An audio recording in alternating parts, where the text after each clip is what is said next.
আসসালামু আলাইকুম সুপ্রিয় দর্শক মণ্ডলী, আজকে আমি আপনাদের সামনে হাজির হয়েছি আরেকটি নতুন ব্লগ ভিডিও নিয়ে। সাথে আছে আমি মোহাম্মদ আবু সালেহ। তো আজকে আমরা সন্ধ্যায় মেসের সবাই মিলে চা খাওয়ার ইচ্ছা করলাম।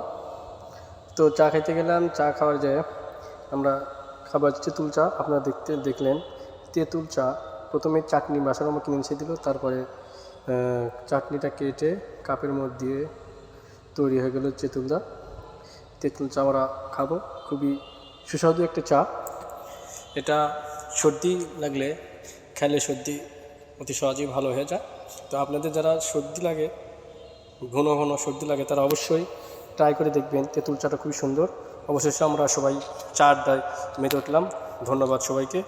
ভালো থাকবেন, সুস্থ থাকবেন। আর ভিডিওটি ভালো লাগলে অবশ্যই বেশি বেশি করে শেয়ার করবেন আর আমাকে সাপোর্ট করবেন, যাতে আমি আপনাদের উৎসাহ পেয়ে সুন্দর সুন্দর ভিডিও আপনাদেরকে উপহার দিতে পারি।